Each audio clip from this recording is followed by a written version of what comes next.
Bom, eu passo a palavra, então, para o nosso reitor, para a sua apresentação. Bom dia. Queria saudar o Nassif, a professora Sônia, todos os presentes. Queria agradecer ao Nassif e à Plataforma Brasilianas por essa proposta que apresentaram a Andifes, né, de levarmos esse debate às universidades. Esse espaço que vem sendo aberto é importante para que a gente possa apresentar o que a academia vem produzindo, refletindo e o que ela tem a contribuir com esse debate nacional necessário, né, sobre o presente e o futuro do país. A Andifes abraçou imediatamente a proposta Brasilianas e esses seminários estão acontecendo agora em 5 universidades, né? Uma satisfação para nós que um deles aconteça aqui na Universidade Federal do Pará. Nós aqui temos procurado fazer uma série de eventos que nos permitam refletir sobre o momento que vivemos no país, refletir sobre a nossa realidade na Amazônia, né, e principalmente sobre como é que nós podemos construir efetivamente caminhos para o desenvolvimento na nossa região. Eu não sou pesquisador da área de desenvolvimento regional, eu vou fazer aqui algumas observações apenas da ótica da gestão de uma instituição acadêmica, né, que procura dar uma contribuição nesse processo de reflexão e de construção de horizontes para a Amazônia. Queria chamar a atenção, em primeiro lugar, para dois fatos que são importantes quando nós discutimos desenvolvimento regional, no sentido de que há uma tendência a que se minimize a importância diferencial que tem discutir um projeto de desenvolvimento da Amazônia. Por que eu digo isso? Porque, primeiro, em muitos espaços onde se debate desenvolvimento regional, tende-se a pensar que estão as 5 regiões do Brasil a demandar uma mesma dimensão de esforços em termos de políticas públicas. Isto não é verdade, não é? A Amazônia, que é esta última fronteira do desenvolvimento regional, do desenvolvimento nacional, tem uma condição que a coloca muito mais distante, né, de qualquer incorporação do seu povo às conquistas, às poucas conquistas de cidadania no país, inclusive na comparação com regiões até pouco tempo também consideradas periféricas, como o Nordeste e o Centro-Oeste. E vou dar um exemplo disso. Nós temos uma política que é uma política pública que é importante para a promoção do desenvolvimento dessas regiões, né, que é uma lei que determina que 30% dos recursos do Fundo Nacional de Desenvolvimento Científico e Tecnológico, FNDCT, que 30% desses recursos sejam aplicados no Norte, Nordeste e Centro-Oeste. Então, todos os editais com recursos do FNDCT trazem esta cláusula. Concretamente, o que acontece? Dos 30%, 20% dos recursos vão para o Nordeste.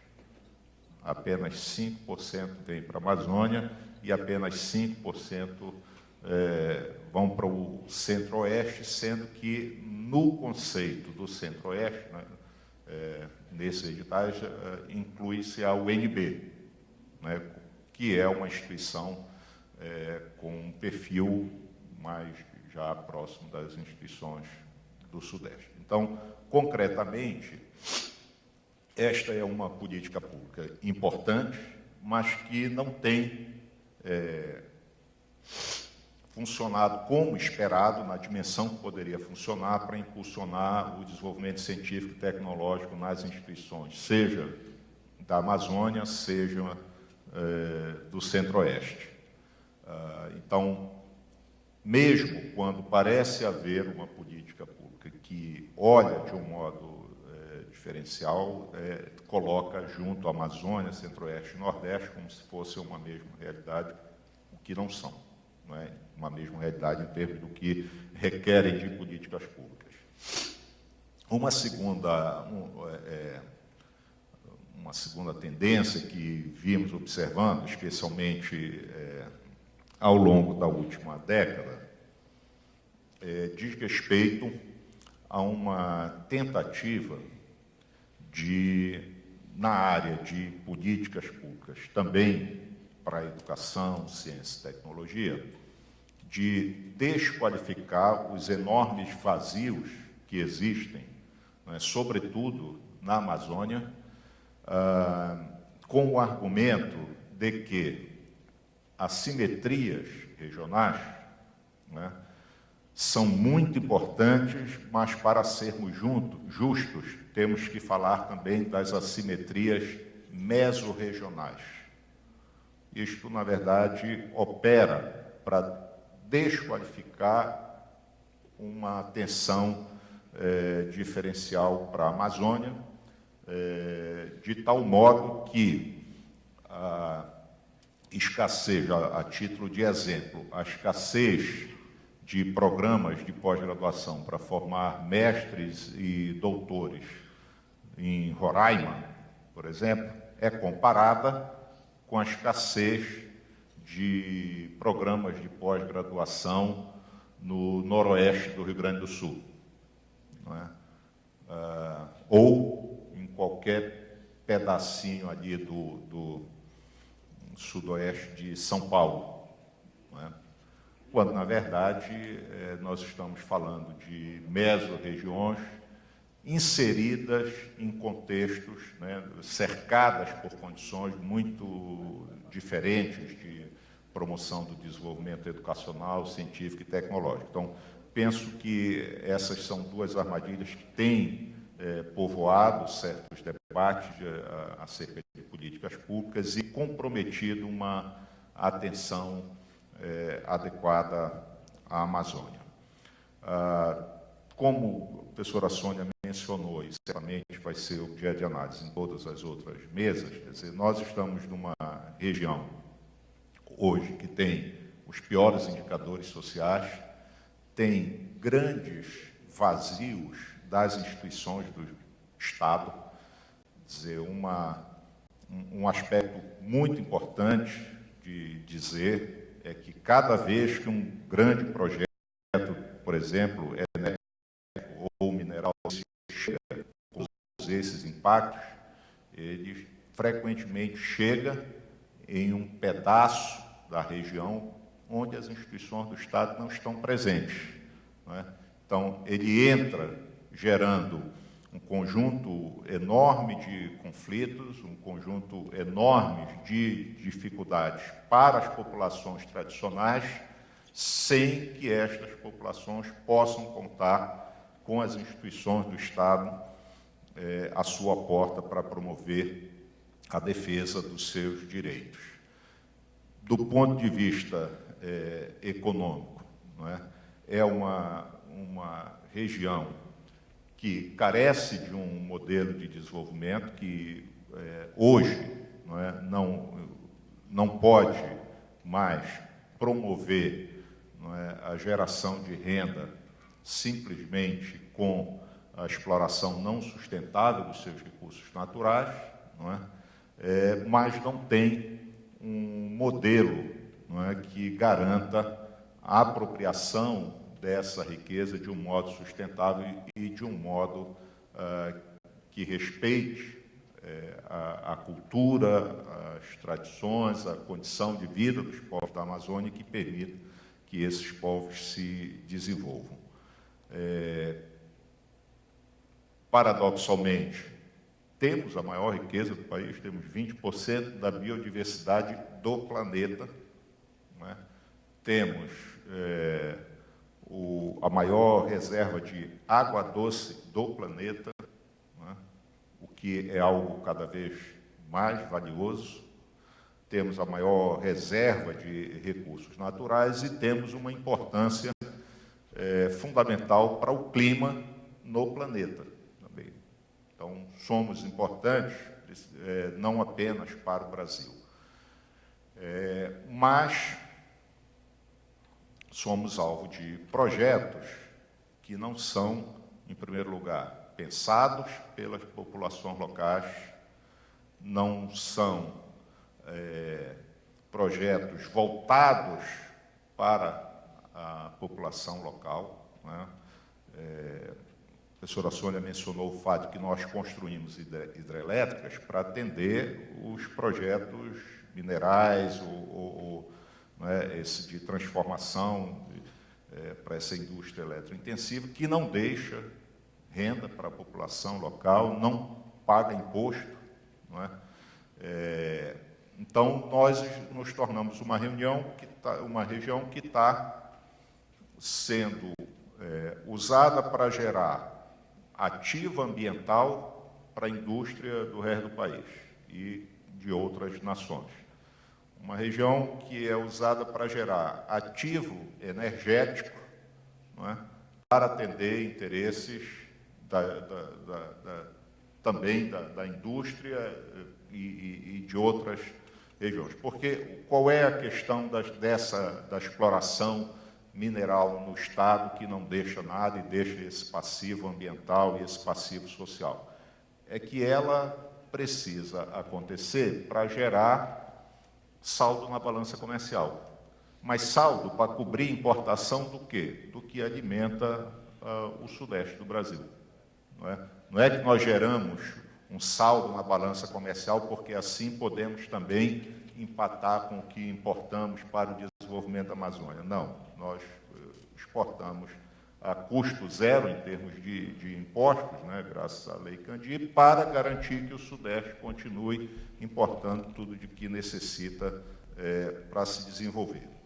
Na área acadêmica, nós temos é importante dizer, essa geração de ativos para outras regiões ou para outros interesses, que não são os interesses dos povos da Amazônia, agora avança também com o agronegócio. Na Amazônia avança agressivamente. Esta semana nós tivemos uma reunião dos gestores dos campos da Universidade na Ilha do Marajó, lá em Soro, e vamos sabendo que a Cachoeira do Arari está tomada por projetos de arroz, produção de arroz, trazidos pelos empresários que foram retirados da Serra, né, da Raposa Serra do Sol, lá em Roraima. Eles migraram para cá porque a terra no Marajó custava 2% do preço da terra em outras regiões, e estão tomando tudo com plantação de arroz. Não é? Esses projetos do agronegócio estão também produzindo a devastação de florestas, né, a derrubada de florestas e com todos os danos que vêm daí. Mas temos também, é importante dizer, os piores indicadores na área de educação, que é a área em que a nossa instituição atua, e em ciência e tecnologia, em que pese as instituições da região virem fazendo um enorme esforço na direção de transformar isso. Queria dar uns dados que são muito relevantes, porque a possibilidade que temos de gerar um modelo de desenvolvimento novo que seja sustentável, com inclusão, com a valorização da diversidade e da cultura dos povos amazônicos, depende muito fortemente do investimento em ciência e tecnologia na Amazônia. E o que acontece hoje com esse investimento público em ciência e tecnologia? Em que pese existirem algumas políticas, eu falei essa do FNDCT, mas tem uma que tem dado mais resultado, que são as políticas da CAPES, de indução à criação e estruturação de grupos de pesquisa, programa de pós-graduação, são muito importantes. É preciso dizer que a CAPES, mais do que outras agências, tem contribuído para alguns ganhos nessa área de ciência, tecnologia e educação superior na Amazônia, mas são insuficientes, não têm a dimensão do desafio que a região impõe. Então, com o pouco que tem sido feito, nós hoje representamos 5% do Sistema Nacional de Pesquisa e Pós-Graduação. Isso significa que temos 5% dos pesquisadores, dos doutores aptos a produzir conhecimento. Então, temos na Amazônia Legal 10% da população, 10% do PIB, 5% dos programas. Se pegarmos só os doutorados, é muito pior, são só 2% dos cursos de doutorado do país. E o que é pior, nós temos 5% do Orçamento Nacional de Ciência e Tecnologia. Se nós geramos 10% do PIB, ficamos com 5% dos recursos públicos da ciência e tecnologia, isso significa que a Amazônia está financiando o pobre Sudeste no desenvolvimento científico e técnico. Essa é uma realidade que vem se reproduzindo ano a ano, e a gente não consegue fazer com que o governo pense e formule políticas que possam efetivamente transformá-la. Ao lado disso, é preciso dizer que a produção científica realizada na Amazônia, em cooperação com pesquisadores de todos os países, tem, na média, maior impacto do que a produção científica das outras regiões do país. Esse dado é um dado extraído da própria CAPES, de sistemas de processamento de dados, né, de produção científica. Então, o Brasil, hoje, quando ele produz ciência em cooperação com outros países, ele gera maior impacto para a sua produção e gera maior impacto para os parceiros. Mas, quando você compara esses dados por região, os dados da região norte estão acima da média nacional. Nós fazemos uma ciência que em termos de qualidade, acima da média da ciência nacional, e isto não tem sido suficiente para que os investimentos cresçam na medida em que eles precisam crescer na nossa região. Temos um entendimento de que essa transformação que é necessária, esse projeto de desenvolvimento que é necessário, na medida em que ele requer o conhecimento e a valorização da nossa sociobiodiversidade, ele precisa estar ancorado no avanço das instituições acadêmicas e científicas. E aqui é preciso reiterar o papel que as universidades públicas têm.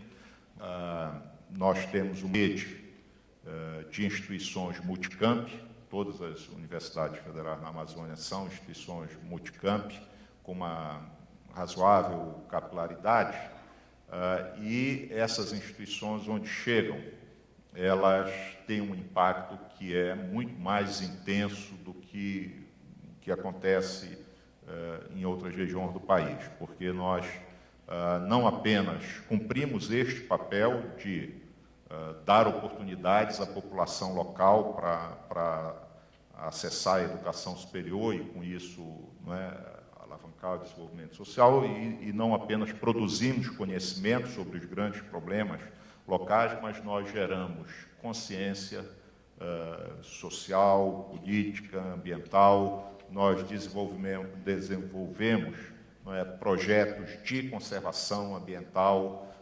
Nós geramos uma demanda por serviços que ativa a economia local, e são serviços que não geram impacto ambiental. Onde a universidade chega hoje, ela tem sido um agente dos mais importantes para transformar essa realidade local. Temos acompanhado um debate sobre essa pesquisa que fazemos e precisamos continuar fazendo cada vez mais sobre a biodiversidade amazônica e o quanto ela pode alavancar na área chamada bionegócio, principalmente para fármacos, alimentos. O Luiz da ABC gosta sempre de mencionar que tem um laboratório estrangeiro aí que patenteou um anti-inflamatório que é baseado numa substância de uma planta nossa da Amazônia, cujo grama vale mais do que 100 vezes o grama do ouro. Não é? Mas uma questão com a qual nós temos que nos preocupar é que nós corremos o risco também de, na hora de fazer avançar, não é, esse domínio da biodiversidade, se tornar em mais um ativo para o desenvolvimento de outras regiões e não para a internalização de condições econômicas e sociais para o desenvolvimento dos povos da Amazônia. Então, essa é uma preocupação que precisamos ter. Por outro lado, a Amazônia tem sido citada como o Vale do Silício do Brasil, ou seja, uma região que tem uma riqueza e um potencial de geração de riqueza e renda para o país extraordinário. Isso depende, obviamente, de investimento em educação, ciência e tecnologia. Então, pensamos que um projeto de desenvolvimento para a Amazônia que seja baseado neste compromisso com o protagonismo das populações tradicionais da Amazônia,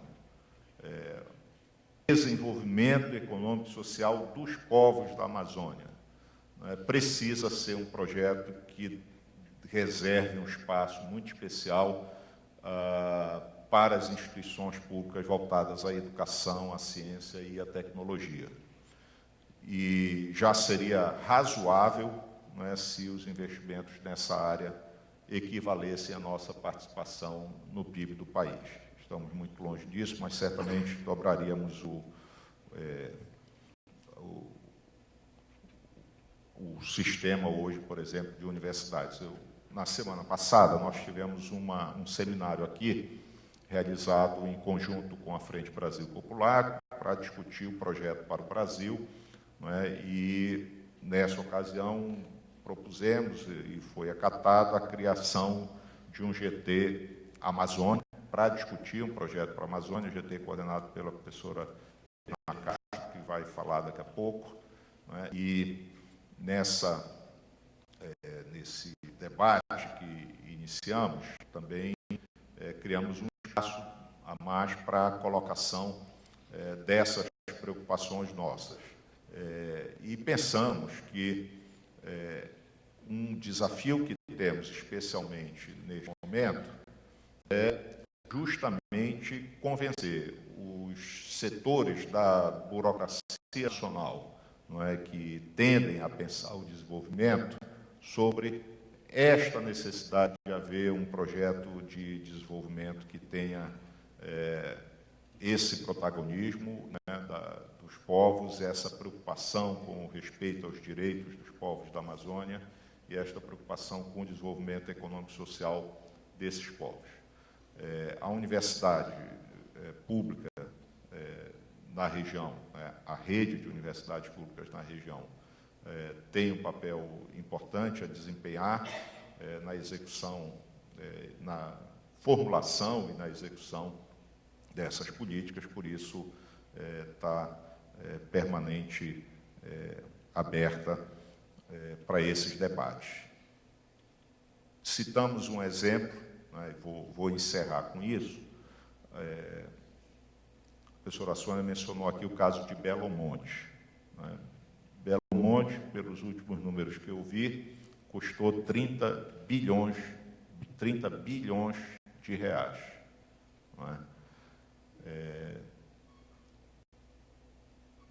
Vai impactar o IDH provavelmente como Tucuruí. Quer dizer, se não tiver rebaixado, porque provocou um volume enorme de problemas sociais para os povos locais, que se estende ainda, porque no rastro dela vem uma série de outros projetos, não é? Pois bem, com os 30 bilhões de Belo Monte, não é? nós construiríamos uma rede equivalente à da Universidade Federal do Pará, que atende 50 mil jovens em 70 e poucos municípios no estado, não é? Por 30 anos. Por 30 anos. O custo de Belo Monte seria o suficiente para dobrar essa rede da Universidade Federal do Pará por 30 anos, só Belo Monte. Né? E cada um desses projetos, mas isto não acontece porque Belo Monte não é para o povo do Pará. Né? Não foi pensado e não existe para atender os interesses do desenvolvimento. Agora, é preciso saber que a população também não vai se curvar a isso, não vai se aceitar passivamente, então, assim como não vai continuar gerando esse ativo ambiental, deixando a floresta em pé, não é, para que a indústria do Sudeste possa se desenvolver. Então, queria encerrar só agradecendo mais uma vez essa oportunidade de estar fazendo o debate na Universidade Federal do Pará e reiterar esse interesse da nossa instituição de colocar o seu corpo de pesquisadores, pessoas experientes que têm investigado e pensado a região e que têm interagido com as organizações sociais, os movimentos sociais na Amazônia. Nós temos tido esse cuidado de produzir uma ciência que não é uma ciência que se desenvolve a parte do diálogo com a sociedade que precisa dela usufruir. Obrigado.